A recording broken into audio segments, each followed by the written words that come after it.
कर रहे हैं भाई साहब आज आप।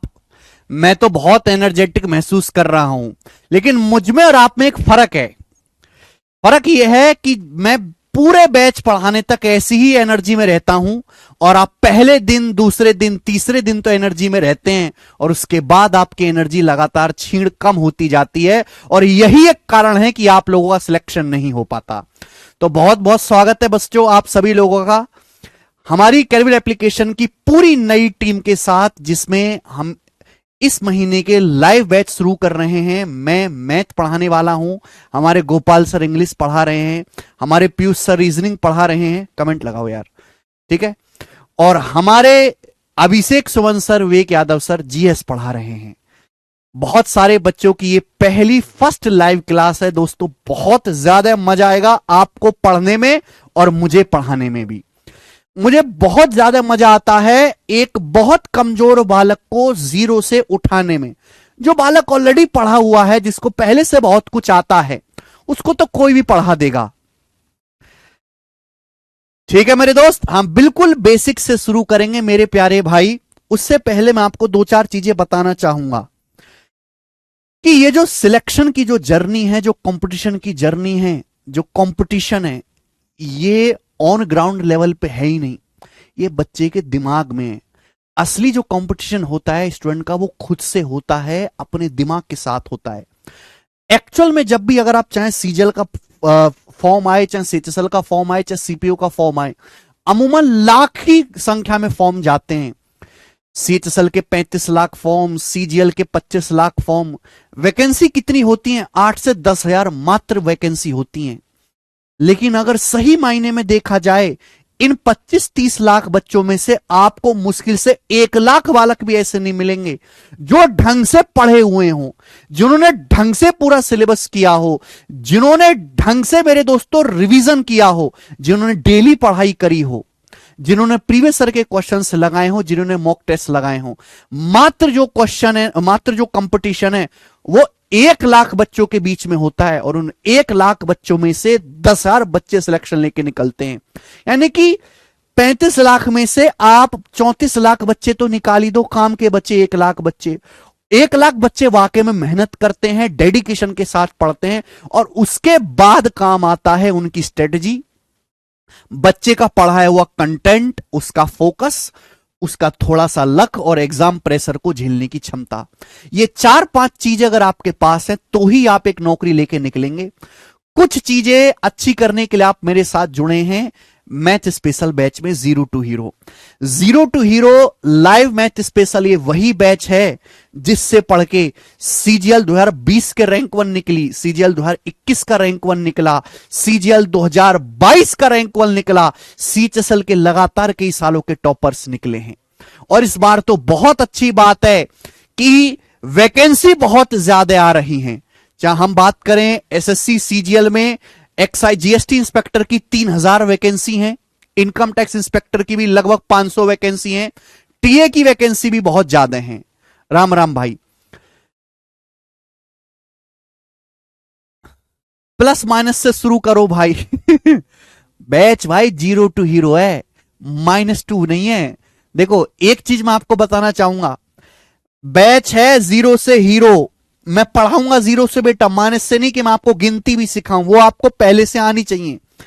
लेकिन प्रॉब्लम यह है कि किसी एग्जाम में अगर इस लेवल के सवाल आते हैं ना, तो टीचर शुरू तो जीरो से करता है, जीरो से नीचे से भी पढ़ाना शुरू करता है, लेकिन वो कभी बालक को यहां तक पहुंचाता ही नहीं।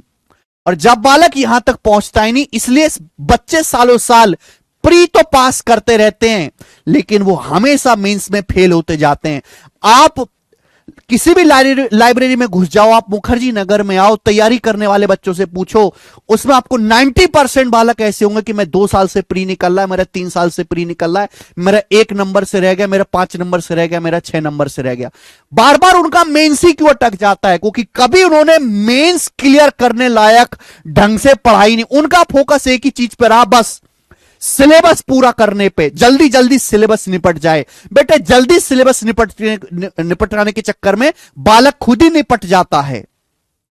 जीरो टू हीरो अकेला ऐसा बैच है जिसको पढ़ने के बाद ना आपको अलग से कोई प्रैक्टिस करने की जरूरत है, ना आपको अलग से कोई कैप्सूल बैच लेने की जरूरत है, ना आपको कोई मेंस स्पेशल करने की जरूरत है, ना आपको कोई पीडीएफ सॉल्व करने की जरूरत है। जितना मैंने आपको क्लास में खड़े होकर पढ़ा दिया ना, पत्थर की लकीर है, उससे बाहर एग्जामिनर की 7 पीढ़ी मिलके भी नहीं सोच सकती कि पेपर आएगा। इंग्लिश के, जीएस के, रीजनिंग के, कभी ये टीचर्स खुल के नहीं कहते कि बस ये कर लो जो मैं पढ़ा रहा हूं। मैं खुल के कहता हूं कि जितना मैं क्लास में पढ़ा रहा हूं केवल उतना करके चले जाओ। एक सवाल बाहर नहीं जाएगा, एक कॉन्सेप्ट बाहर नहीं जाएगा, एक शब्द बाहर नहीं जाएगा। बिल्कुल जो है एज इट इज आपको पेपर में चीजें देखने को मिलेंगी, बस डाटा चेंज होगा। ठीक है दोस्त। तो मैं भाई दूसरे अध्यापकों की तरह केवल आपको यहां से लेके यहां पे नहीं छोड़ूंगा कि आपको इतने ये जो स्ट्रगल है ये आपका कभी पूरा ही ना हो। बच्चे का ये गैप कभी पूरा ही नहीं हो पाता, इसलिए उसका मेंस निकलता ही नहीं है। मैं मेरे दोस्तों शुरू करूंगा जीरो से। मैं आपको साइड हीरो नहीं बनाऊंगा, मैं आपको पूरा हीरो का रोल दिलवाऊंगा, ना मैं आपको विलन बनाऊंगा। ठीक है भाई। तो हम जीरो से मेरे दोस्तों हीरो बनेंगे और फिर हीरो से सुपरस्टार तक का सफर तय करेंगे। बहुत लंबी जर्नी है। एक ही चीज की बस मुझे आपसे जो है डिमांड है कि आप डेडिकेशन बनाए रखें, जोश बनाए रखें।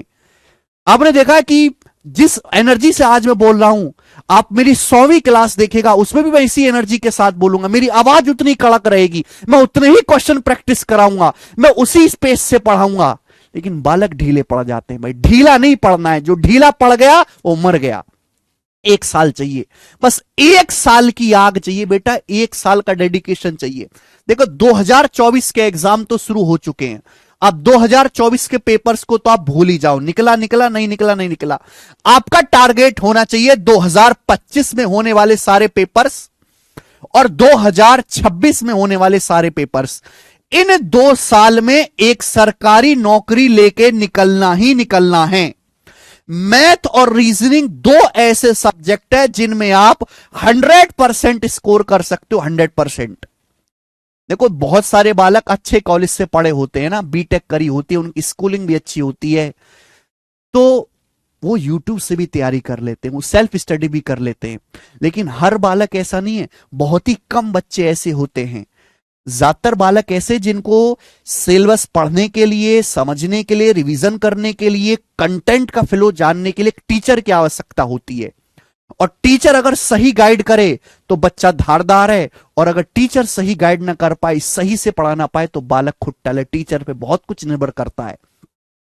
तो आप एक ऐसी ट्रेन में चढ़ चुके हो मेरे साथ जो आपको सीधा मंजिल पे ले जाके छोड़ेगी, बस मंजिल पे ले जाके छोड़ेगी। एक ही चीज की बस आपसे डिमांड है, एनर्जी बनाए रखें, जोश बनाए रखें। जोश बहुत जरूरी है, और अभी तो आप जवान हो बेटा। ये जोश नौकरी से पहले भी चाहिए, नौकरी के बाद भी चाहिए, तभी हमारा देश सुधरेगा। ठीक है। ये पहली लाइव क्लासेस चैप्टर की जो यूट्यूब पे फ्री चल रही है। एक ना अपना सेपरेट स्पेस बनाओ। अगर आप लाइब्रेरी में जाते हैं तो लाइब्रेरी में एक अपनी अलग डेस्क बनाओ। अगर आप घर पे रह के पढ़ाई करते हैं तो उसमें एक अलग कोना चुन लो, चाहे वो कमरे का कोना हो सकता है, घर की छत हो सकती है, कोई पार्क हो सकता है। उसमें ना एक चीज अपने सामने ना, चाहे अपनी कॉपी में रखो, चाहे अपने पर्स में रखो, कहीं भी एक चीज मेरे दोस्तों ध्यान से सुनिएगा, यह लिख लीजिए, 4-5 पॉइंट करके लिख लीजिए कि नौकरी क्यों चाहिए, नौकरी क्यों चाहिए। एक पेज, एक चिट ऐसी बना लो जो आपको बार बार दिखाई देते रहे। जैसे आप अपने पढ़ाई करने के रूम में घुसे, सामने आपकी सबसे पहले नजर जाए, जिस पे लिखा रहे नौकरी क्यों चाहिए। पहला, कि जो भी आपकी समस्याएं, हर किसी की अलग अलग हो सकती है, कि मेरे परिवार की आर्थिक स्थिति ठीक नहीं है। दूसरा, मैं माताजी पिताजी के लिए कुछ करना चाहता हूं। तीसरा, कि मैं अपनी बहन की शादी करवाना चाहता हूं। चौथा, कि मुझे अपने छोटे भाई को पढ़ा के कामयाब करना है। पांचवा, कि मेरे अलावा मेरी फैमिली को कोई देखने वाला नहीं है। जो भी, हर आदमी का परिवार अलग अलग है, हर किसी की समस्या अलग अलग है। जो भी 9-10 मेन पॉइंट हैं जो आपके जीवन में एक्चुअल में चल रहे हैं, उनको सामने लिख के अपने सामने रखिए। यकीन मानिए बहुत गहरी बात है ये। जब वो 24 घंटे में से आपको बार बार दिखाई देगा, बार बार, कि आप एंटर के सामने आपको दिखाई दे रहा है कि फोकस मुझे नौकरी क्यों चाहिए, वो आपको हमेशा मोटिवेट करता रहेगा पढ़ाई करते रहने के लिए। मैंने भी ऐसा किया है भाई। ये चीज आप जरूर करें लंबे टाइम तक डेडिकेट रहने के लिए। ठीक है मेरे दोस्त। दूसरी बात कि बच्चों को मेरे दोस्तों एक समस्या बहुत आती है नींद की, कि बच्चे सोते बहुत है। जवानी में ना बड़ी अच्छी नींद आती है। पहली बात, दोपहर में सोना बंद करिए, दिन में सोना बंद करिए। दिन में कतई नहीं सोना है। अगर आप दिन में 30 मिनट 40 मिनट आधे घंटे 1 घंटे के लिए सोते हैं तो एक्चुअली वो सर में दर्द कर देता है। अगर आप दिन में सोते हैं तो 1.5 घंटे की नींद लीजिए। 1.5 घंटे में आदमी का शरीर पूरा नींद की स्टेज पे पहुंचता है, तब उसका दिमाग खुलता है। नींद 7 से 8 घंटे, 7 से 8 घंटे की आपको नींद लेनी है, ना इससे कम ना इससे ज्यादा है। और मैं सही मायने में बताऊं कि ऑन एन एवरेज एक बच्चे को पर डे, प्रतिदिन 8 से 12 घंटे की पढ़ाई करनी है। 8 से 12 घंटे की। बच्चे पूछते हैं ना कि सर हमें कितना पढ़ना चाहिए? कम से कम अगर आपका टारगेट है एसएससी सीजीएल और आपका टारगेट है कि मुझे 1 साल के अंदर निकालना है, क्योंकि पूरा प्रोसेस लगभग 1 साल में होता है, प्रतिदिन 8 से 12 घंटे की पढ़ाई चाहिए पर डे। मैथ की मैं आपकी 2 क्लास लूंगा, 2 क्लास में आपके लूंगा मेरे दोस्तों। 1.5 घंटे में आपको अर्थमेटिक मैथ पढ़ाऊंगा, अंक गणित, और 1.5 घंटे में आपको पढ़ाऊंगा एडवांस मैथ। यानी कि पर डे 3 घंटे की आपकी क्लास होगी। और 3 घंटे की क्लास करने के बाद आपको अलग से कुछ नहीं पढ़ना, बस घर पे जाके 10-10 मिनट रिवीजन कर लिया करो, 20 मिनट रिवीजन। क्योंकि बेटे जितना जरूरी पढ़ना है ना, उतना ही जरूरी रिवीजन भी करना है कि आपको पढ़ाया क्या गया है, उतना जरूरी रिवीजन भी करना है। सैटरडे और संडे 2 दिन की छुट्टी होती है। मैं पढ़ने का तरीका आपको बता रहा हूं, 2 दिन की छुट्टी। बेटा 2 दिन आपके पास मौज नहीं लेनी है, तुम्हारे पास टाइम नहीं है, ना ही आपके पास पैसा खर्च करने के लिए। मौज लेने के लिए अगर पिज्जा भी खाना होता ना तो 400 रुपए का पिज्जा आ रहा है बेटा। पेट खराब करने वाले गोलगप्पे तो 10 के 3 आ जाते हैं। लेकिन बेटा जो गोलगप्पे वाकई में टेस्टी होते हैं ना, वो 20 रुपए का एक आता है ना। तो मौज तो कतई लेनी नहीं है, बस हाँ इतना आपको माइंड का एंटरटेनमेंट कर लेना है कि टेंशन ना हो, स्ट्रेस ना हो, है ना। एंटरटेनमेंट के लिए एंटरटेनमेंट नहीं करना, स्ट्रेस ना हो जाए पढ़ाई करते करते, उससे बचने के लिए थोड़ा बहुत एंटरटेनमेंट करना है। बात आई समझ में? हर क्लास के बाद 10 मिनट आप रिवीजन करिए। सैटरडे संडे में जो भी आपके सब्जेक्ट है, मैथ, इंग्लिश, रीजनिंग, जीएस, जो भी टीचर ने आपको पढ़ाया है, जो भी एप्लीकेशन पे आपको सर ने पढ़ा है, पूरा रिवीजन कर लो, पूरा का पूरा रिवीजन कर लीजिए, पूरा का पूरा, है ना। क्योंकि बच्चे को बहुत ज्यादा समस्या आती है भूलने में। एक चैप्टर कंप्लीट हो जाने के बाद, जैसे हमने परसेंटेज शुरू किया है, हमारा परसेंटेज खत्म हो गया। परसेंटेज खत्म हो जाने के बाद आप हमारे टेलीग्राम चैनल पे जाइए, maths by Gagan Pratap. Telegram channel पे आपको प्रीवियस ईयर की पीडीएफ मिल जाएंगी। हमारे टेलीग्राम चैनल पे आपको प्रीवियस ईयर के क्वेश्चंस की पीडीएफ मिल जाएंगी। Maths by Gagan Pratap Telegram channel का नाम है। या तो आप वो पीडीएफ डाउनलोड कर लो, या फिर बुक्स हमारी जो है वो बुक्स भी है मेरे दोस्तों, प्रीवियस ईयर के कंपाइलेशन की, प्रैक्टिस किंग के नाम से। ये टेलीग्राम चैनल का नाम है मैथ्स बाय गगन प्रताप। जैसे अगर कोई बच्चा सीजीएल की तैयारी कर रहा है तो ये बुक है सीजीएल प्रैक्टिस किंग। इसमें मैंने सीजीएल के पिछले 5 सालों के पूछे हुए सारे एक टाइप के 1-2 सवाल डाल दिए विद सॉल्यूशन, हिंदी इंग्लिश भाषा में। जिन बच्चे का मैथ कमजोर है वो ये बुक ले लो, ठीक है, वरना कोई जरूरत नहीं है। पीडीएफ ऑलरेडी मेरे दोस्तों मैंने अपलोड कर रखी है। हर एक चैप्टर खत्म हो जाने के बाद, जैसे परसेंटेज खत्म हुआ, आप रैंडम ऐसा नहीं कि सीक्वेंस वाइज, रैंडमली कोई भी 50 सवाल उठाओ, रैंडमली कोई भी 50 सवाल उठाओ पूरे चैप्टर से, और उन 50 सवालों को सॉल्व करो। केवल उन्हीं 50 सवालों को सॉल्व करो। अगर आप 50 में से 46-47 सवाल कर पा रहे हैं तो इसका मतलब आपकी तैयारी बिल्कुल सही दिशा में जा रही है। यह करना है। उसके बाद उससे आपको अंदाजा लग जाएगा कि प्रीवियस ईयर में सवाल कैसे आ रहे हैं, एक्चुअल हमने क्या पढ़ाया है। जनरली अगर आपने क्लास ढंग से देखी होंगी तो आप 50 के 50 सवाल खुद से कर पाएंगे। ये केवल मैं मैथ के नहीं बता रहा, ये मैं हर सब्जेक्ट के लिए बता रहा हूं कि आप ये चीज हर सब्जेक्ट में कर सकते हो रैंडमली। जिस दिन आपका सिलेबस 60% खत्म होने लग जाए कि भाई मेरा सिलेबस जो है लगभग 60% हो गया। मैंने अर्थमेटिक के भी 5-7 चैप्टर कर लिए, मैंने एडवांस के भी 2 दिन चैप्टर कर लिए हैं, और मेरा सिलेबस आधे से ज्यादा हो चुका है। उस दिन से मॉक टेस्ट स्टार्ट कर दो, मॉक टेस्ट। लेकिन मॉक टेस्ट आपको लगाने हैं प्रीवियस ईयर के, पीवाईक्यू के मॉक टेस्ट लगाओ। पीवाईक्यू बुक से प्रैक्टिस करने की बजाय, पीडीएफ से प्रैक्टिस करने की बजाय, बालक ये समझ ही नहीं पाता कि पीवाईक्यू मॉक टेस्ट से करे भाई। वो मॉक टेस्ट से प्रीवियस ईयर क्वेश्चन की प्रैक्टिस करे। डबल फायदे होते हैं। डबल फायदे कैसे? पहले तो ये एक्चुअल एग्जाम वाली आपको फील आएगी, एक्चुअल एग्जाम वाली फील आएगी कि भैया एक्चुअल एग्जाम जैसे मैं दे रहा हूं। दूसरा मेरे दोस्तों कि कंप्लीट रिवीजन होगा सब्जेक्ट का, कंप्लीट रिवीजन। और ऐसा नहीं है मेरे दोस्तों कि मॉक टेस्ट जो है वो केवल आपको दे के अपना स्कोर चेक करके बात खत्म हो गई। हर मॉक टेस्ट देने के बाद आपको उसकी एनालिसिस भी करनी है। आपको उसकी एनालिसिस भी करनी है कि आपने कितने सवाल सही करे, कितने गलत करे। जो सवाल आपने सही करे उनमें आपने कितना टाइम लिया। जो क्वेश्चन मॉक टेस्ट में बार बार गलत हो रहा है, जैसे कि बेईमान दुकानदार का सवाल बार बार गलत हो रहा है, तो उसको जाके दोबारा से पढ़ लिया। लगाने प्रीवियस ईयर के मॉक टेस्ट हैं। स्टार्टिंग में आपको जो मॉक टेस्ट लगाने हैं वो 2 दिन में एक लगाना है, हर 2 दिन में एक, हर 2 दिन में एक मॉक टेस्ट, यानी कि 1 दिन छोड़ के लगाना है। जब आपका सिलेबस पूरा हो जाए, जब आपका सिलेबस पूरा हो जाए पूरा, तो आपको मॉक टेस्ट पर डे लगाना है। मॉक हर दिन लगाना है, हर दिन। और मॉक टेस्ट लगाना किसका है मेरे प्यारे भाई? ध्यान सुनेगा। जिस भी एग्जाम की आप तैयारी कर रहे हो, केवल उसी एग्जाम का मॉक टेस्ट लगाना है। अगर आप सीजीएल की तैयारी कर रहे हो कि भैया मेरा प्राइम टारगेट सीजीएल है, तो सीजीएल के मॉक टेस्ट लगाओ। जब आप सीजीएल के ढेर सारे मॉक टेस्ट लगा लो 50-60, तो भाई सीजीएल के बंद कर दीजिए फिर आप, है ना। ढेर सारे मॉक टेस्ट लगाने के बाद सपोज आपने 50+ मॉक टेस्ट लगा लिए, फिर आप दोस्तों सीएचएसएल के मॉक टेस्ट लगाइए, सीएचएसएल के मॉक टेस्ट लगाइए। कुछ मॉक टेस्ट आप सीपीओ के लगाइए, है ना। ऐसे सफल करते रहिएगा मेरे दोस्तों।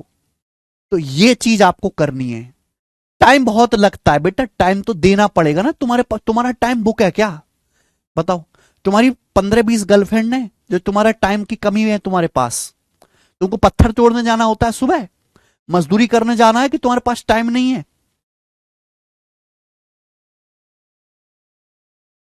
तुम्हारे पास तो टाइम ही टाइम है। अरे तुम ही तो भारत में ऐसे आदमी हो जिनके पास टाइम की कोई कमी नहीं है। और है कोई आदमी?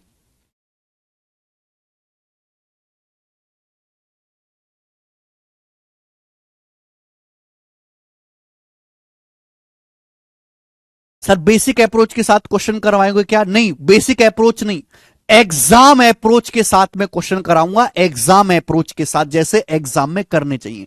आपको बेसिक अप्रोच या एडवांस अप्रोच नहीं सीखनी है, आपको एग्जाम अप्रोच सीखनी है। एग्जाम ओरिएंटेड पढ़ना है। बहुत सारे टाइप ऐसे होते हैं किसी चैप्टर में जो बहुत आसान होते हैं, वो भी पढ़ना है। बहुत सारे टाइप मॉडरेट होते हैं, मॉडरेट भी पढ़ना है। बहुत सारी चीजें मुश्किल भी होती हैं, उनको छोड़ना नहीं है बेटे, वो भी पढ़ना है। बच्चा आसान चीज को तो बहुत मन से लेता है, लेकिन थोड़ी सी भी जहां मुश्किल चीज शुरू होती है बच्चा भन बना जाता है। ऐसा नहीं करना। थोड़ी मेहनत जरूर ज्यादा लगेगी, पर आप करिए, वो मुश्किल चीज भी पढ़िए। एक बात और कि मैथ शुरू करने से पहले 1 से लेके 50 तक वर्ग याद करो। 1 से लेके 50 तक की संख्याओं के स्क्वायर याद करो, वर्ग। 1 से लेके 50 तक की संख्याओं के बेटे स्क्वायर याद करो। बात आई समझ में? करना ही पड़ेगा भाई।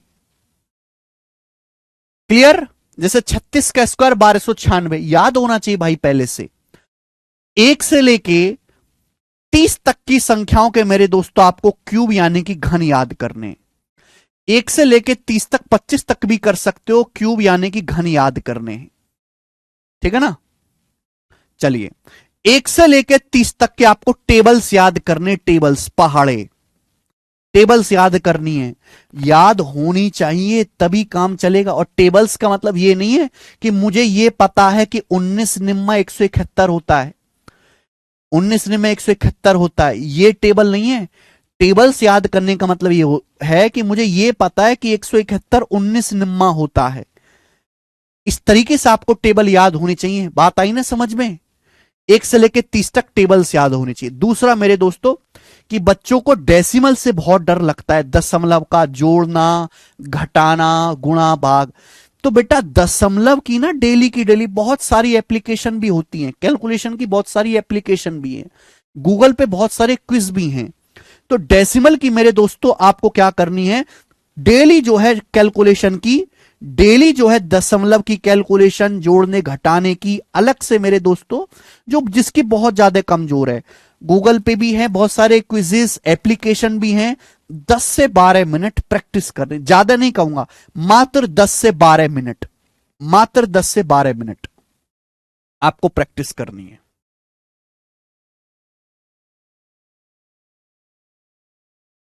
यह काम आपको करना पड़ेगा, तोते की तरह रटना पड़ेगा दोस्तों। कुछ चीजें होती हैं,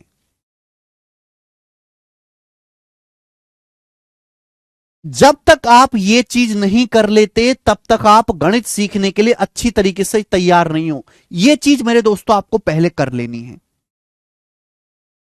अगली बात पे आते हैं कि कंपटीशन क्या है। देखो मेरे दोस्तों, एसएससी के जितने भी पेपर होते हैं, सीजीएल, सीएचएसएल, सीपीओ, एमटीएस, मैं अगर बात कहूं आज के टाइम के हिसाब से पिछले 3-4 साल का मैं ट्रेंड बताऊं तो इजी टू मॉडरेट पेपर आता है। एसएससी का जो पेपर है वो इजी टू मॉडरेट आता है मेरे दोस्तों, यानी कि बहुत मुश्किल पेपर नहीं आता, बहुत आसान पेपर आता है। लेकिन इसका नुकसान यह है कि इसकी वजह से गधे घोड़े सब बराबर हैं। हर किसी आदमी को लगता है कि भैया ये एसएससी तो बहुत आसान है, मैं भी इसका पेपर दूंगा, मैं भी करूंगा। सब बच्चे तैयारी करते हैं, सब कोचिंग करते हैं, सब टीचर अच्छे पढ़ा रहे हैं, बच्चे भी मेहनत कर रहे हैं। कट ऑफ बहुत ज्यादा पहुंच चुकी है, एसएससी के एग्जाम की कट ऑफ बहुत ज्यादा पहुंच चुकी है। यानी कि अगर आपको एक ढंग की नौकरी चाहिए, ढंग की नौकरी चाहिए मेरे दोस्तों, कि आपको इंस्पेक्टर पोस्ट भी मिल जाए, आपकी ज्वाइनिंग भी ऐसा ना हो कि आप हो तो राजस्थान के और आप पहुंच गए बेंगलोर में, चेन्नई में, जहां आपका मन नहीं लग रहा। तो ढंग की नौकरी चाहिए मेरे दोस्तों। तो 80% तो मेरे प्यारे भाई 80% से ज्यादा आपको स्कोर करना पड़ेगा, 80% से ज्यादा स्कोर। ये बात आप समझ लीजिए। 80% 10वीं 12वीं में नहीं आए बच्चों के, कंपटीशन में लाने पड़ेंगे। 80% तो 10th 12th में नहीं आते बेटा, कंपटीशन में आपको लाना पड़ेगा और आपकी ढंग की नौकरी चाहिए। वहीं मेरे दोस्तों अगर हम बैंकिंग के पेपर की बात करें, बैंकिंग का पेपर जो होता है, चाहे आप आईबीपीएस पीओ लीजिए, आईबीपीएस क्लर्क लीजिए मेरे दोस्त, एसबीआई पीओ लीजिए, एसबीआई क्लर्क लीजिए, वहां का जो पेपर है, चाहे वो मैथ की बात हो, चाहे इंग्लिश की बात हो, चाहे रीजनिंग हो, रीजनिंग में बहुत बड़ी बड़ी पजल आती हैं, उनका पेपर बहुत मुश्किल आता है, बहुत मुश्किल कंपैरेटिवली एसएससी के मुकाबले इनका पेपर 3-4 गुना मुश्किल होता ही होता है, 3-4 गुना। चाहे मैथ की ले, चाहे इंग्लिश की ले, चाहे रीजनिंग, तीनों ही सब्जेक्ट की बात मैं कर रहा हूं, तीनों ही सब्जेक्ट की, बैंकिंग की। तो बैंकिंग के पेपर में इस वजह से कट ऑफ बहुत कम है, कट ऑफ बहुत कम है, बहुत ज्यादा कम कट ऑफ है। मतलब जितने नंबर पे बैंकिंग के पेपर में लोग टॉप कर जाते हैं ना, इतने नंबर में एसएससी के एग्जाम की जो है कट ऑफ भी क्लियर नहीं होती। निगेटिव मार्किंग भी है। आप एसएससी का कोई भी पेपर दीजिए, सभी में निगेटिव मार्किंग है, निगेटिव मार्किंग सभी में। अगर आपका 3 नंबर का एक क्वेश्चन है तो एक सवाल सही करने पर आपको 3 नंबर मिलेंगे, मेंस की बात कर रहा हूं मैं। और आप अगर गलत करेंगे तो आपका 1 नंबर कट जाएगा। Negative marking, negative marking banking में भी होती है। जो बच्चे डिफेंस में जाना चाहते हैं, सीडीएस, एनडीए, एफकेट की तरफ, जो बच्चे डिफेंस में जाना चाहते हैं सीडीएस, एनडीए, एफकेट की तरफ, है ना, उनका जो पेपर है मेरे दोस्तों, उनका जो पेपर है वो भी मेरे दोस्तों मुश्किल ही आता है। मतलब एसएससी के मुकाबले उनका पेपर अच्छा आता है, इसलिए इन एग्जाम्स की कट ऑफ भी कमी होती है। ये वो पेपर हैं जो रेगुलर बेसिस पे होते हैं हर साल। ये वो एसएससी, बैंकिंग, सीडीएस, एनडीए, एफकेट, ये ऐसे पेपर हैं जिनका एग्जाम हर साल होगा। चाहे वैकेंसी कम आए ज्यादा आए, लेकिन पेपर हर साल होगा। टाइम से पेपर होगा, टाइम से नोटिफिकेशन आएगी, टाइम से रिजल्ट निकलेगा। इसके अलावा जितने भी पेपर हैं, जितने भी पेपर हैं, है ना, जैसे आपने मान लिया पुलिस का पेपर, मान लीजिए यूपी कांस्टेबल का पेपर, कि भैया मेरी जिंदगी का मकसद है यूपी कांस्टेबल बनना। यह पेपर है पंचवर्षीय योजना, पंचवर्षीय योजना। आज भर्ती आ गई तो अगले 5 साल तक कोई भर्ती नहीं आने वाली। रेलवे के पेपर लीजिए, रेलवे का पेपर ले लीजिए। आज अगर रेलवे का पेपर हो गया है ग्रुप डी का, तो मानो अगले 2-3 साल तक कोई पेपर नहीं होने वाला। यानी कि भैया केवल इन एग्जाम्स को तो अपनी जिंदगी का मकसद बनाना ही नहीं चाहिए, जो सरकार की कृपा पे निर्भर हैं, जो आपकी मेहनत पे निर्भर नहीं है, सरकार की कृपा पे निर्भर हैं। भाई किसी आदमी का दिन खराब है, चलो, या घर में कोई अनफॉर्चुनेट घटना हो गई, उसका पेपर ठीक नहीं गया, उसने तैयारी करी ग्रुप डी की, अब बोला कि भैया मैं अगले साल जो है पेपर दूंगा, अगले साल तो पेपर होना ही नहीं है, वो तो पेपर कई साल होगा। आपको क्या लगता है कि यूपी कांस्टेबल की 60,000 वैकेंसी आई थी, जो पेपर लीक हो गया, ये पेपर अब करवा लेंगे, तो आप मुझे बताओ इसके बाद यूपी कांस्टेबल की भर्ती कब आएगी? अगले चुनाव से पहले भर्ती नहीं आने वाली। और इन 4-5 सालों तक बालक तैयारी करता रहेगा। अगर उसी टाइम वो यूपी कांस्टेबल से हटके CHSL, MTS, CPO in exam में ध्यान लगाता तो उसका सिलेक्शन ना हो जाता। आप टीचर का कोई भी पेपर दो, टीचर का कोई भी पेपर, आज भर्ती आ गई, कई सालों तक कोई भर्ती नहीं आने वाली। चाहे बिहार टीचर की बात करो, और स्टेट के एग्जाम्स हैं वो तो लीक होते रहते हैं। कंफर्म एक बार पेपर हो गया, लीक होगा, लीक होने के बाद दोबारा होगा। यानी कि जो प्रोसेस एसएससी, बैंकिंग, सीडीएस में 1 साल में होता है, वही सेम प्रोसेस स्टेट एग्जाम में 2 से 3 साल में होता है। तो ये जो एग्जाम है ना बच्चों, ये आपको साइड में रखने चाहिए, साइड बाय साइड तैयारी करो। बिल्कुल सिलेबस इनका वही है जो आपका बाकी एग्जाम का, लेकिन इनकी तैयारी साइड बाय साइड करनी चाहिए। कभी आपको अगर तैयारी करनी है तो एसएससी के एग्जाम, आप कहोगे सर हम तो 12th लेवल की तैयारी करेंगे, तो भाई 12th लेवल की तैयारी तो सीएचएसएल पढ़ो, सीपीओ पढ़ो। आप सीपीओ का मेरे दोस्तों तैयारी करो। अगर कोई बच्चा सीपीओ की तैयारी कर लेता है ना, सीपीओ दिल्ली पुलिस, तो एसएससी जीडी का पेपर दे देगा, दिल्ली पुलिस कांस्टेबल का पेपर देगा, दिल्ली पुलिस हेड कांस्टेबल का पेपर देगा, सीआरपीएफ, सीआईएसएफ के पेपर दे देगा। बात आई समझ में?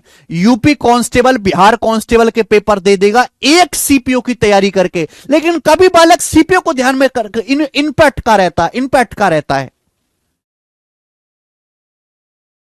ऐसे नहीं करना है मेरे दोस्त, ठीक है ना?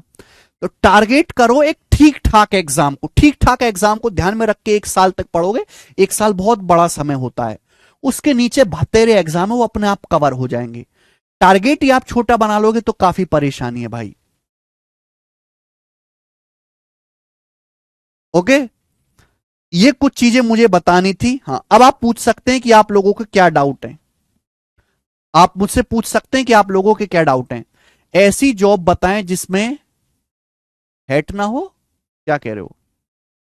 English strategy please. सर मेरी इंग्लिश बहुत कमजोर है। देखिए अगर आपकी इंग्लिश बहुत कमजोर है तो बहुत कम चांस है कि आप खुद से उसको सुधार सकते हैं। आप एक टीचर के पास जाइए, गोपाल सर या पीयूष जो है हमारे जयदीप सर हैं, टीचर के साथ जुड़ो। इंग्लिश का सिलेबस उतना लंबा नहीं, उतना ज्यादा लंबा बैच इसका होता नहीं, 5 से 6 महीने में खत्म हो जाता है। उसके साथ आप करते रहो, रीडिंग की थोड़ी थोड़ी आदत बनाओ। इंग्लिश के लिए आपको यही करना है। सर मेरा मैथ बहुत कमजोर है। पहली बात, एक कमजोर नाम आपके अपने आगे से हटा दो। जब तुमने खुद को यह मान ही लिया कि मैं कमजोर हूं, तो तुम तो ऐसे ही फेल हो गए बेटा, है ना? कमजोर मैथ, पहली बात तो मैं गणित में कमजोर हूं, मैं बहुत गरीब हूं, मेरे साथ बहुत समस्या। ये कहना यार रोना धोना बंद करो। वो मोदी जी का मीम सुना? हाँ आवाज आ रही है, रोना बंद करिए आप लोग। वो बिल्कुल तुम्हारे ऊपर मारता हूं मैं। कमजोर अपने आप को कहना बंद करो बेटे। 8वीं पास करी है ना, 9वीं पास करी है ना, 10वीं पास करी है ना, 11वीं पास करी है ना, 12वीं पास करी है ना, कैसे पास हुई, कैसे पास हो गई? कमजोर नहीं हो आप ठीक हो। आपने कभी उस लगन से, उस मेहनत से, उस डेडिकेशन से सब्जेक्ट को पढ़ा ही नहीं। आपको वैसे टीचर मिले ही नहीं जैसे मिलने चाहिए थे। लेकिन आज आपको वैसा टीचर मिल गया है जो आपके पास होना चाहिए था स्कूल टाइम में, आज मिल गया है। स्कूल के टीचरों से भी ज्यादा स्लो है ना, उनसे भी ज्यादा डिटेल में मैं आपको समझाऊंगा।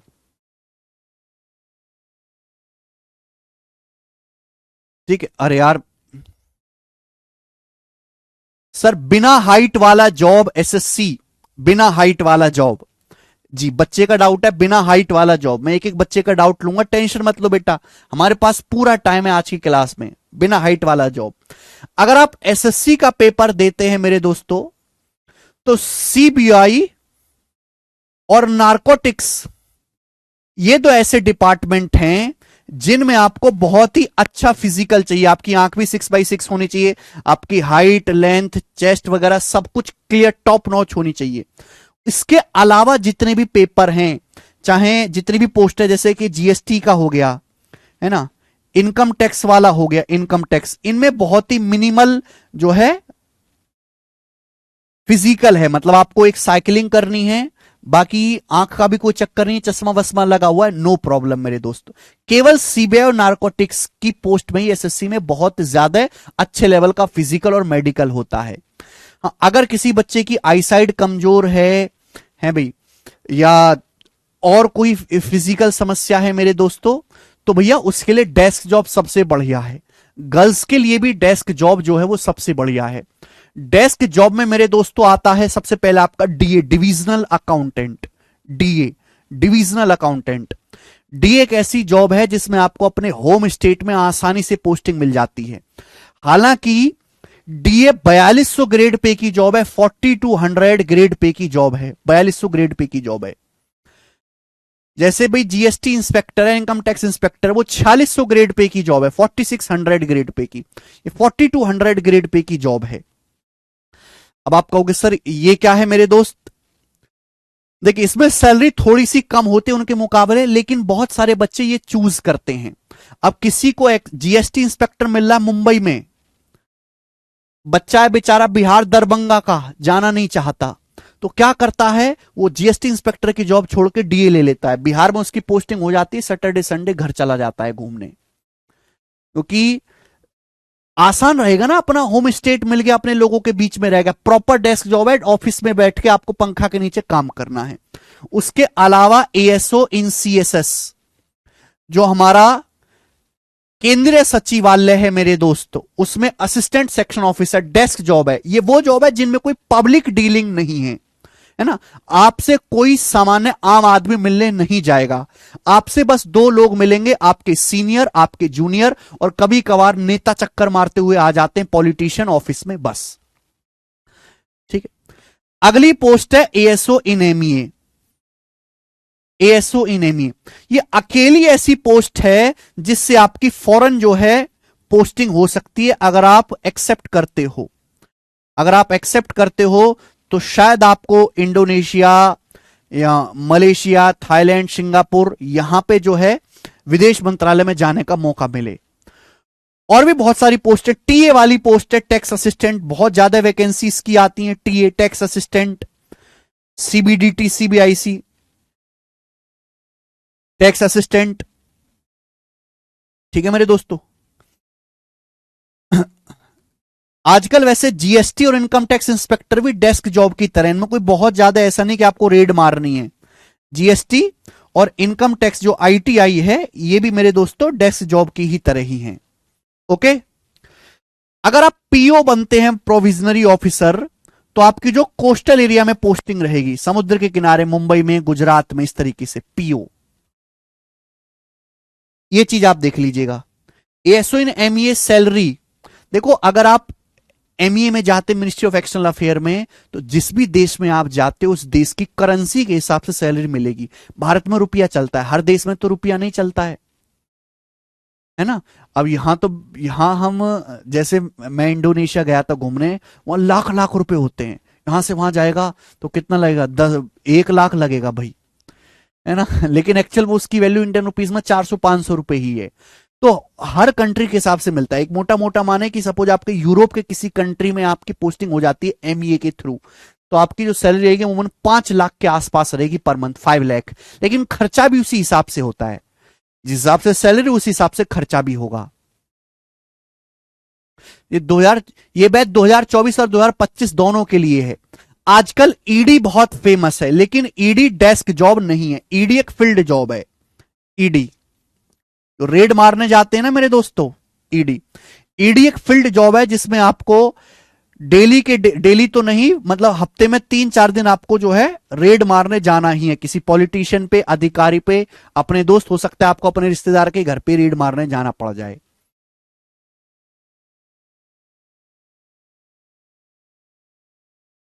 ठीक है, अर्थमेटिक और एडवांस की टाइमिंग अलग अलग रहेगी। सर मैथ्स का सिलेबस कितने महीने में खत्म हो जाएगा? बच्चा डाउट पूछ रहा है, मैथ्स का सिलेबस कितने महीने में खत्म हो जाएगा? देखिए, अगर आपको वाकई में सिलेबस खत्म करना, दो चीजें होती है, सिलेबस खत्म करना और पूरा सिलेबस पढ़ना। तो भैया सिलेबस खत्म करने वाले तो आजकल ऐसे भी लोग हैं जो 200 रुपया में और 3 महीने में सिलेबस खत्म कर देते हैं, लेकिन वो सिलेबस के साथ साथ बालक को भी खत्म कर देते हैं। अगर आपको प्री प्लस मेंस, क्योंकि आजकल प्री है क्वालिफाइंग, प्री के नौकरी नहीं लगती, नौकरी प्री से लगती नहीं है, नौकरी तो उसकी लगेगी बेटा जो मेंस में अच्छा स्कोर करेगा। प्री के तो मार्क्स ही ऐड नहीं होते भाई आजकल। तो अगर आपको प्री प्लस मेंस कंप्लीट एक ही बार में ऐसा पढ़ना है कि मैं एक ही बार पेपर दूं तो मुझे दिक्कत ना आए, ऐसा नहीं कि पहले मैंने 6 महीने प्री का बैच पढ़ा मैथ स्पेशल, लेकिन मेंस के सवाल नहीं होते, फिर मेंस का अलग से पढ़ रहा हूं, सिलेक्शन नहीं हुआ, फिर अगली बार दूसरे टीचर से कर रहा हूं, ये नहीं करना। तो बेटा कम से भी कम आपको 7 से 8 महीने का समय लगेगा, 7 से 8 मंथ का समय लगता ही लगता है, अगर आपको ढंग से मैथ पढ़ना है, ढंग से। किसी बच्चे को जल्दबाजी बहुत ज्यादा है कि भैया मैं तो नहीं दे सकता 7-8 महीने, मुझे तो जल्दी जल्दी पढ़ना है, मैथ पहले से मजबूत है, तो लाइव क्लास में ना पढ़े, है ना। किसी बच्चे का मैथ पहले से बहुत अच्छा है और वो जल्दी सिलेबस खत्म करना चाहता है, एक दिन में कई कई वीडियो देख के, फिर वो रिकॉर्डेड क्लास से पढ़े, कैरियर एप्लीकेशन पर जो हमारे रिकॉर्डेड क्लास होती हैं वो क्लास भी अवेलेबल है। जो हम लाइव बैच में पढ़ाते हैं तो लाइव बैच पूरा हो जाने के बाद जो उसकी रिकॉर्डेड क्लास होती है वो हम बच्चों को दे देते हैं। तो रिकॉर्डेड क्लास से पढ़े जिसको 2-3-4 महीने में खत्म करना है, क्योंकि लाइव क्लास में हम पढ़ाएंगे तो 7 से 8 महीने लगेगा, क्योंकि एक ही बार पढ़ाएंगे और ढंग से पढ़ाएंगे, एक ही बार पढ़ाएंगे ढंग से।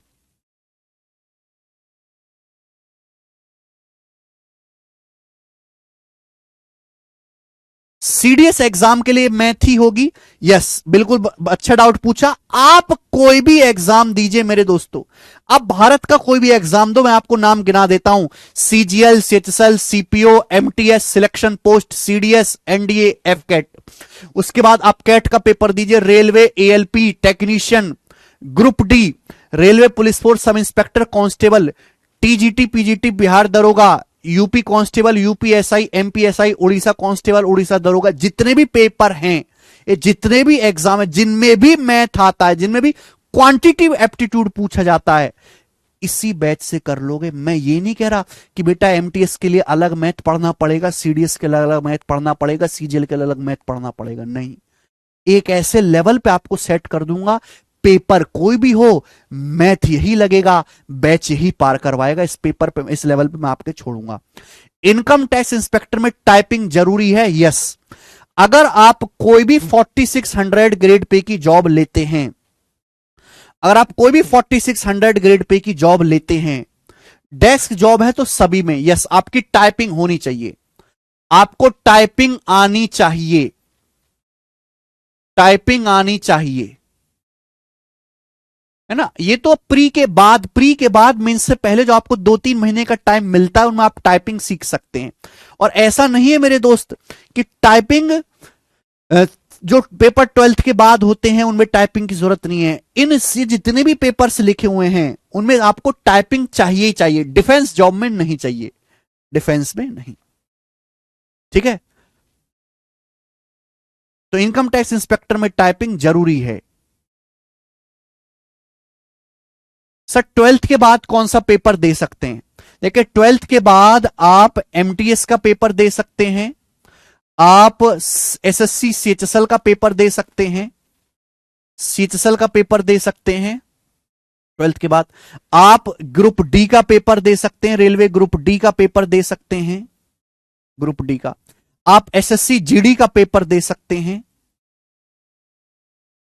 ये कुछ ऐसे पेपर्स हैं जो आप 12th के बाद दे सकते हैं। 12th वाले बच्चे को हाइट नहीं है, कौन सी जॉब मिलेगी मैंने बता तो दिया, सीबीआई और नारकोटिक्स के अलावा जितनी भी डेस्क जॉब हैं, इवन जीएसटी एक्साइज, आपको सारी मिलेंगी भाई। डोंट टेक टेंशन भाई। प्रॉपर तैयारी के लिए आपको 1 साल लग जाएगा अगर आप बहुत कमजोर हैं। बेटे देखो, जो बीटेक वाले बच्चे कोई एनआईटी से पढ़ा है, कोई अच्छे कॉलेज से पढ़ा है ना, किसी ने बीबीए एमबीए कर रखी है, तो बेटे वो 6 महीने भी कर लेगा। हर बालक को एक तराजू में नहीं नाप सकते ना, हर आदमी की सीखने की क्षमता अलग होती है। सीजल एग्जाम तक सिलेबस पूरा हो जाएगा। देखिए आपका सीजल 2024 का पेपर होना है नवंबर में, अक्टूबर नवंबर के मंथ में होना है। तो हमारे पास ये समझिए कि 4-5 महीने हैं, इनमें सिलेबस अच्छे से पूरा नहीं हो पाएगा। ठीक है, हालांकि उतना पूरा हो जाएगा कि आप पेपर दे आए। एक्चुअल में हम 2025 और 2026 के एग्जाम्स के लिए टारगेट कर रहे हैं, सही मायने में देखा जाए तो। जो बच्चा 2024 के एग्जाम की तैयारी कर रहा था वो एक्चुअली 6 महीने पहले से ही तैयारी शुरू कर चुका है। जो बच्चा अब 2024 की तैयारी में लगा है तो भीड़ से बहुत पीछे है और इसका सिलेक्शन होना लगभग नामुमकिन है, कि बहुत सारे बच्चे ऑलरेडी 6 महीने पहले से ही 2024 के पेपर्स की तैयारी करना शुरू कर चुके हैं। जी, और किसी का कोई डाउट हो, कोई समस्या हो तो पूछ लीजिए।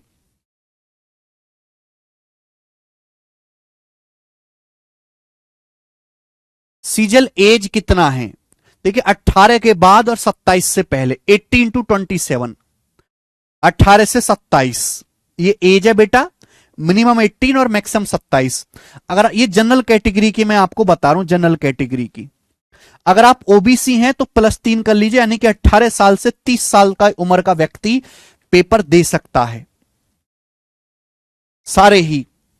अगर आप एससी एसटी कैटेगरी से हैं मेरे दोस्तों तो आपको +5 साल का रिजर्वेशन मिल जाएगा, यानी कि 18 से 32 साल की उम्र का व्यक्ति ये सारे ही पेपर्स दे सकता है जो भी मैंने आपको गिनाए। ठीक है, तो रिजर्वेशन काफी ज्यादा है।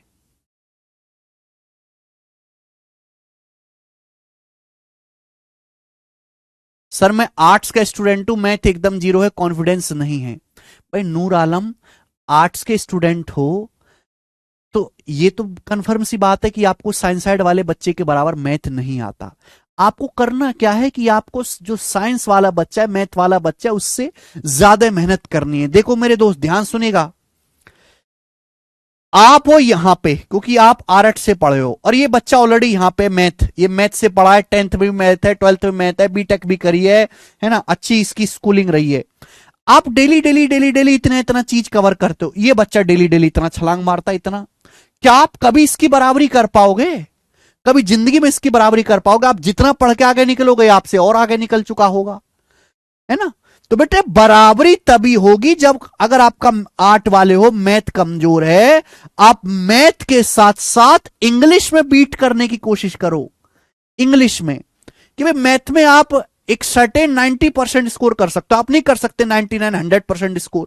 इंग्लिश में आपको करना होगा। अब कोई बालक ये कहने लगे सर हम आर्ट के हैं, मैथ तो हमने जिंदगी में पढ़ा ही नहीं, इंग्लिश हमारी बचपन से कमजोर है, जीएस हमको याद होती नहीं और रीजनिंग तो सभी कर लेते हैं, बताओ नौकरी कैसे लगेगी हमारी। तो बेटे ऐसे मत बनो। एक चीज तो कम से कम तुम्हारे अंदर होनी चाहिए, या तो मैथ हो या इंग्लिश हो या फिर रटने की ताकत हो। भाई जीएस में स्कोर कहीं ना कहीं एक जगह तो आपको मैथ वाले को पटकनी देनी ही पड़ेगी। भाई वो अगर इतनी छलांग मारा एक दिन में 2-2.5 घंटे पढ़ रहा है तो आपको बेटा इतनी इतनी छलांग मारनी पड़ेगी, तब जाके एक दिन ऐसा आएगा कि आप दोनों बराबर लेवल पे आ पाओ। लेकिन हर बालक के अंदर एक चीज तो होनी ही चाहिए स्पेशल, बिल्कुल सपाचट हर सब्जेक्ट में हो, तो ऐसे बालक का तो बहुत मुश्किल है बेटा, काम बहुत मुश्किल है। हाँ जी बताइए। हाँ सर बता दो, ये वीडियो बाद में देख सकते हैं या नहीं, अमित कुमार जी कह रहे हैं। देखिए ये लाइव क्लास है, लाइव क्लास खत्म हो जाने के कुछ मिनट के बाद जब ये इसकी प्रोसेसिंग पूरी हो जाती है, वो आपको रिकॉर्डेड क्लास भी अवेलेबल रहेगी। ऐसा नहीं कि अगर आपकी कोई लाइव क्लास मिस हो गई तो वो क्लास नहीं देख पाएंगे। हर लाइव क्लास खत्म हो जाने के बाद रिकॉर्डेड क्लास अवेलेबल है, आप जब चाहें जितनी बार चाहें उतनी बार उसको रिपीट कर करके देख सकते हो। इनकम टैक्स इंस्पेक्टर की कमाई, अगर आज के टाइम पे इनकम टैक्स इंस्पेक्टर की कमाई की बात करें तो लगभग 73,000 सैलरी मिल रही है, 73,000 के आसपास सैलरी मिल रही है सारे ही इंस्पेक्टर को। जितनी भी इंस्पेक्टर पोस्ट हैं उनको लगभग 73,000 के आसपास सैलरी है। अगर वो बड़े शहरों में जैसे कि मुंबई में, है ना, दिल्ली में, चंडीगढ़ में, बेंगलोर में, इस तरीके से 73,000 के आसपास। GST, excise, custom, income tax, PO, CBI, लगभग 73,000 रुपए आपकी सैलरी है। सर डिस्क्रिप्टिव क्या है? डिस्क्रिप्टिव नहीं है इस समय मेरे दोस्तों, ना तो आपका कोई इंटरव्यू होना है ना ही आपको कोई डिस्क्रिप्टिव का पेपर देना है। इस समय एसएससी के जितने भी पेपर हैं वो वनडे एग्जाम की तरह हैं, वनडे एग्जाम की तरह। ना तो आपको कोई इंटरव्यू होगा ना ही कोई आपको ऐसे लेटर लिख के अपनी लिखने की क्षमता की प्रतियोगिता करनी है। वनडे एग्जाम की तरह जिसका जितना ज्यादा हाई स्कोर आएगा, जो जितने ज्यादा नंबर लेके आएगा, और सारा पेपर ऑब्जेक्टिव होगा, बहुविकल्पीय पोर्शन आएंगे, कोई भी थ्योरेटिकल सवाल आपसे नहीं आएगा, सारे ऑब्जेक्टिव क्वेश्चन होंगे, विकल्प वाले, ऑप्शंस वाले। जो जितना ज्यादा स्कोर करेगा उसको उतनी बढ़िया नौकरी मिलेगी, दैट्स इट। ना कोई इंटरव्यू है और ना ही मेरे दोस्त कोई डिस्क्रिप्टिव है।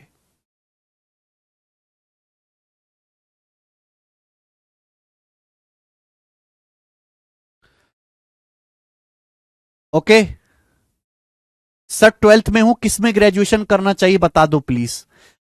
अगर आप 12th में हैं और आप ग्रेजुएशन करना चाहते हैं लेकिन आपको करनी गवर्नमेंट जॉब ही है, तो ऐसी ग्रेजुएशन करें जिसमें आपको ज्यादा मेहनत ना करनी पड़े। ऐसी आप एक डिग्री ले लें जो नाम भर की हो, जिसमें आपने बहुत ज्यादा मेहनत ना करनी पड़े और आपकी सरकारी नौकरी की तैयारी 12वीं के बाद चलती रहे। ऐसे बहुत सारे स्टूडेंट हैं हमारे। मेंस के बाद इंटरव्यू भी होगा, मैंने बता तो दिया, नो इंटरव्यू नो डिस्क्रिप्टिव, कुछ नहीं है। अब कट ऑफ 80% प्लस है। सबसे अच्छी बेटा मैक्सिमम सैलरी है 73,000। इससे ज्यादा अगर आपको तनख्वाह चाहिए स्टार्टिंग में तो वो नहीं मिलने वाली आपको गवर्नमेंट जॉब में। ये मैक्सिमम सैलरी है बेटा। सबसे ज्यादा जो सैलरी होती है गवर्नमेंट जॉब में वो टीचर्स की होती है, टीचर्स की होती है भाई। अगर मैं एक्चुअल सैलरी की बात करूं इन हैंड, तो दिल्ली में एक 12वीं क्लास को फिजिक्स मैथ पढ़ाने वाला टीचर, एक्सपीरियंस टीचर, एक एसडीएम से ज्यादा तनख्वाह लेता है, कमिश्नर से ज्यादा तनख्वाह लेता है। सबसे ज्यादा सैलरी भारत में सरकारी टीचर्स की है, प्रोफेसर्स की सबसे ज्यादा है। Sir income tax versus ED, who is more powerful and better? आज की गवर्नमेंट के हिसाब से मेरे दोस्तों इनकम टैक्स केवल एक डेस्क जॉब है। मैं अगर आपको सीधे सीधा कहूं कि आप ये समझो कि इनकम टैक्स में जाके बहुत भौकाल आएगा, किसी को भी झापड़ मार सकते हो, किसी का भी अकाउंट नंबर आप मांग लोगे, कुछ भी चेक करने लगोगे, ऐसी चीजें नहीं होती हैं वास्तविकता में, वो केवल फिल्मों में दिखाया जाता है। जब से ऑनलाइन हुआ है सिस्टम, तो आपको सारा काम ऑनलाइन ही करना है, कंप्यूटर पर बैठ के। अगर आपको किसी बिजनेसमैन की, किसी क्लाइंट की कोई जानकारी चाहिए तो आप उसको प्रॉपर मेल लिख के मंगाते हो, मैसेज वगैरह आप चेक करते हो, दैट्स इट। तो एक डेस्क जॉब ही बन चुका है एक तरीके से। ईडी इस समय बहुत ज्यादा स्कोप है मेरे दोस्त ईडी का, है ना, क्योंकि आप बहुत ज्यादा देखते हो रेड पड़ रही है, तो इस समय ईडी ज्यादा पावरफुल है ना। ईडी हर कोई जानता भी है और बहुत ज्यादा एग्रेसिव तरीके से काम भी कर रही है। ईडी को उतनी छूट, उतनी पावर, ईडी ने कभी उतना रिकवर भी नहीं किया पैसा जो पिछले 10 सालों में हुआ है। तो इस समय ED is better than power के मामले में, ठीक है। बाकी हर आदमी की अपनी अपनी प्रायोरिटी होती है।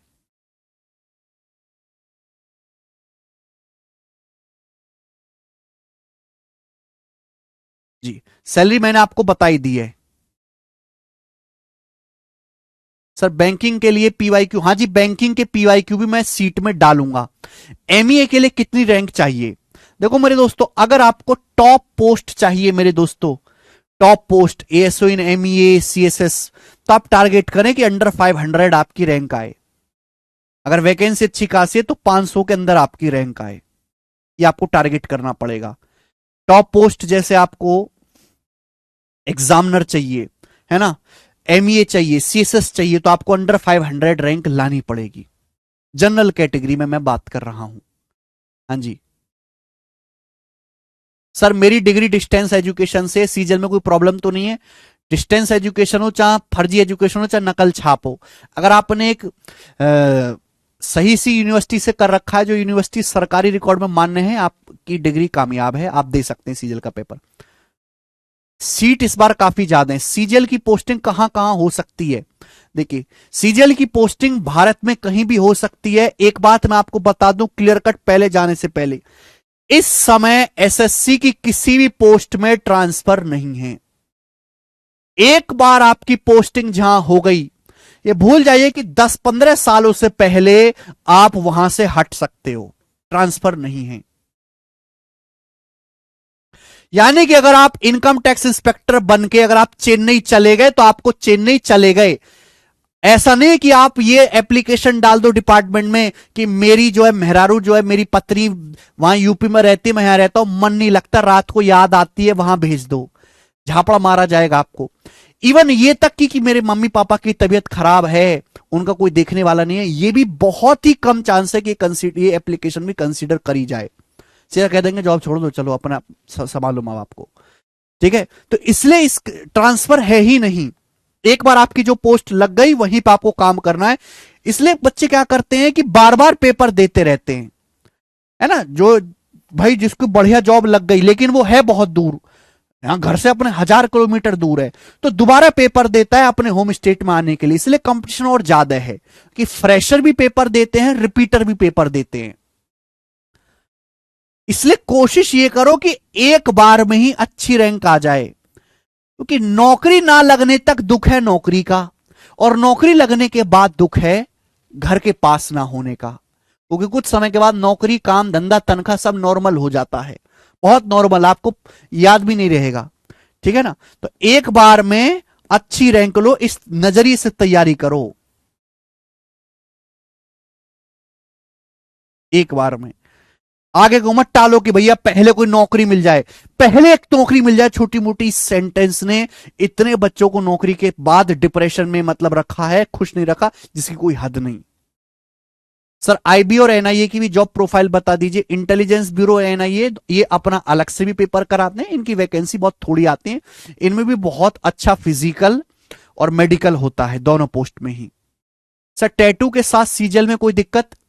टैटू के साथ सीजीएल में कोई दिक्कत नहीं है, लेकिन सीपीओ में दिक्कत है ना। अगर आपको सरकारी नौकरी चाहिए तो मैं आपको रिक्वेस्ट करूंगा कि टैटू वैटू ज्यादा ना रखें, बड़ा टैटू ना बनवाएं कोई बॉडी पे। अगर कोई बहुत बड़ा टैटू है वो हट सकता है तो हटवा लीजिए, ठीक है ना, बेवजह कि आपको बाद में परेशानी फेस करनी पड़े। हाँ, ग्लासेस अलाउड हैं, चश्मे अलाउड हैं।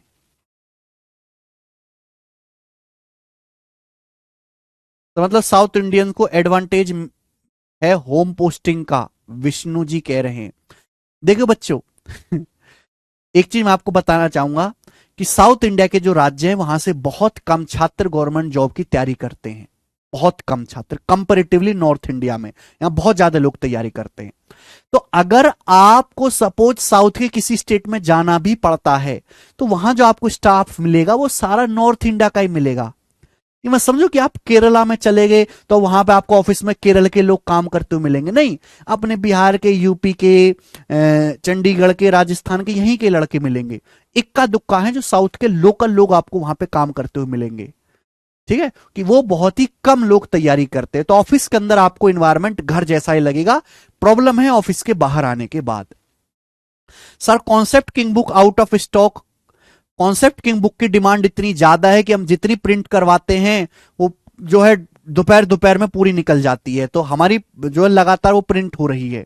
हाँ, ये मैं बताना भूल गया, मैं आपको बता देता हूं कि सिलेबस पढ़ते टाइम आप डेली के डेली नोट्स बनाओ। जो भी मैं क्लास में पढ़ाता हूं डेली नोट्स बनाओ, उसका केवल आपको कंसेप्ट का नोट्स बनाना है ना। नोट्स कैसे बनाना है मैं वो भी बता देता हूं कि बेटा कंसेप्ट का नोट्स बनाओ, केवल कंसेप्ट थ्योरी फॉर्मूला लिखो खुद से।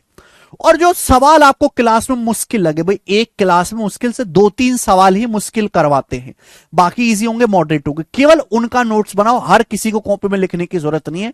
अब मैंने एक बहुत अच्छी चीज कर दी है कि चैप्टर, ये रिफ्रेश करना, चैप्टर खत्म हो जाने के बाद जैसे हमारा परसेंटेज चैप्टर खत्म हो गया, तो खत्म हो जाने के बाद परसेंटेज की जितनी भी क्लासेस हुई उसके हैंड रिटन नोट्स आपको मिल जाएंगे। ठीक है भाई, हमने एक स्टूडेंट को ही जो तैयारी भी कर रहा है उसी को बेचारे को लगाया है कि वो नोट्स भी बनाता रहेगा साथ साथ, चैप्टर खत्म हो जाने के बाद हैंड रिटन नोट्स मिल जाएंगे। उसके बाद भी अगर आप बहुत ज्यादा आलसी हैं, है ना, और नोट्स नहीं बनाना चाहते, तो ये जो बुक है मैथ्स कॉन्सेप्ट किंग, एसएससी की सबसे पॉपुलर बुक है, सिलेक्ट स्टूडेंट्स की फेवरेट है। इस बुक को आप मंगा लीजिए, मैथ्स कॉन्सेप्ट की। इसमें मैथ्स के जितने भी कॉन्सेप्ट मैं आपको पढ़ाऊंगा, जितने भी फॉर्मूला शॉर्टकट पढ़ाऊंगा, वो सारे इसमें ऑलरेडी लिखे हुए हैं। ठीक है ना, जैसे ज्योमेट्री के सारे कॉन्सेप्ट है विद डायग्राम, इस तरीके से कलरफुल वे में सब कुछ इसमें बारीकी से लिखा हुआ है, जैसा मैं क्लास में पढ़ाऊंगा आपको कॉन्सेप्ट। केवल इसमें एग्जाम्पल्स हैं और प्रैक्टिस क्वेश्चंस में थोड़े ज्यादा करवाऊंगा ही, आपको पता है।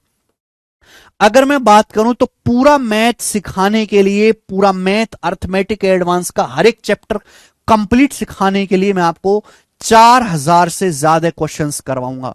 4000 प्लस क्वेश्चंस होंगे इन क्लास में। और मैं ये विश्वास से कह सकता हूं कि इन 4000 सवालों को करके कोई भी बच्चा, चाहे वो आर्ट का हो, कॉमर्स का हो या फिर नकल छाप हो, गणित सीख सकता है। पूरे मैथ में 4000 से ज्यादा क्वेश्चंस मैं आपको करवाने वाला हूं।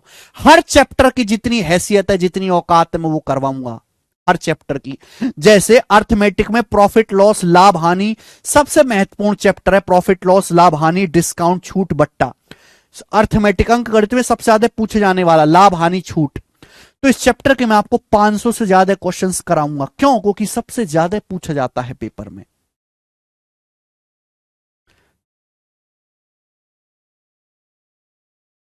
ठीक है भाई। सर किस एज हो गई है, क्या करें? वो तो तुम डिसाइड करोगे क्या करें, पढ़ाई करेंगे कि कुछ और करेंगे। क्या करना है आप डिसाइड करो, कैसे करना है वो मैं बताऊंगा, कहां से करना है मैं बताऊंगा, कब करना है मैं बताऊंगा, लेकिन आप पहले डिसाइड करो करना क्या है। ठीक है, टाइम बहुत है मेरे दोस्तों आपके पास। शाम को ही क्लास आपकी होगी, 8 बजे क्लास होगी, डेली क्लास होगी। सर जॉब करने वाले स्टूडेंट मिनिमम कितने आवर्स पढ़े? देखिए, जो लोग जॉब कर रहे हैं, जो वर्किंग हैं, अगर उन्होंने एक बार भी कोचिंग नहीं की है और उनको इतने ज्यादा जानकारी भी नहीं है, तो भैया फिर तो उनको कुछ महीने के लिए जॉब से साइड हट के तैयारी करनी पड़ेगी। अदरवाइज अगर एक बार सिलेबस पूरा पढ़ रखा है, जानकारी है, सब्जेक्ट्स की जानकारी है, तो अगर आप उसके बाद 3 घंटे भी पढ़ते हैं सफिशिएंट है जॉब वाले बच्चे। ऐसा नहीं कि आप सालों साल घर पे बैठ के तैयारी करते रहे, 1 साल ढंग से तैयारी कर लो, उसके बाद जॉब करना शुरू कर दो, कोई भी छोटी मोटी प्राइवेट, कोई फैक्ट्री में काम करने लगो, चाहे डेली का 2-3 घंटे पढ़ोगे, उतना ही रिजल्ट आपको मिलेगा। घर पे सालों साल बैठने की जरूरत नहीं है। टाइम बहुत है, 2025 के सीजीएल के लिए बहुत ज्यादा टाइम है, 1 साल से भी ज्यादा का समय है। निश्चिंत होकर तैयारी करो, समय बहुत है, समय की कोई कमी नहीं है। सीजल प्रीलिम्स 2024 नवंबर के महीने में होगा, अक्टूबर नवंबर के महीने में होगा, अक्टूबर एंड में।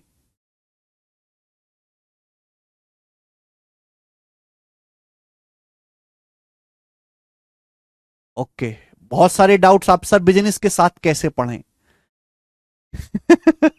कौन सा बिजनेस कर रहे हो, चूना लगाने का?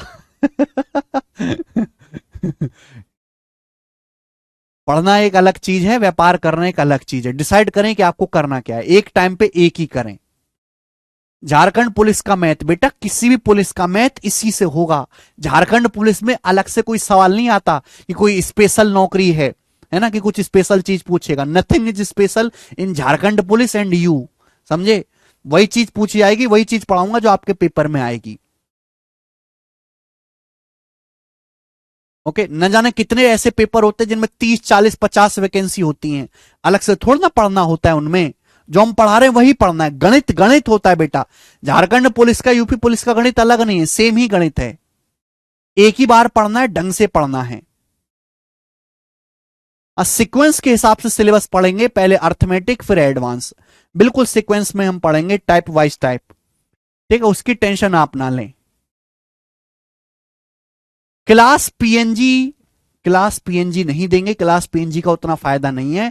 चैप्टर खत्म हो जाने के बाद मैं आपको क्लास नोट्स दूंगा, हैंड रिटन नोट्स दूंगा, ठीक है। चलिए स्टूडेंट्स, तो आज का ये लेक्चर मैंने आपको आज गाइड किया कि भाई क्या क्या हम करने वाले हैं। कल से हम इस बैच में क्लासेस शुरू करेंगे। मैंने आपके बहुत सारे क्वेश्चंस, बहुत सारे डाउट्स का जवाब भी दिया है ना। आज हम यही छोड़ते हैं। कल से कोई बकवास, कोई मोटिवेशन, कोई ये चीज नहीं होगी। ओनली पढ़ाई पढ़ाई पढ़ाई। तो मिलते हैं मेरे दोस्तों कल। हमारा जो है ये बैच शुरू हो गया आज से। ज्यादा से ज्यादा बच्चे को शेयर करो कि 21 मई से गगन सर का zero to hero math special live batch शुरू है ना। परसेंटेज से ढंग से पढ़े मेरे दोस्त, है ना। एक ही बार पढ़ाऊंगा, ढंग से पढ़ाऊंगा और नौकरी लगवा के दिखाऊंगा, ठीक है भाई। बस थोड़ा सा जितना मेहनत मैं कर रहा हूं उसकी 10% 20% मेहनत से की बस गुजारिश है आपसे, ठीक है भाई। कल से केवल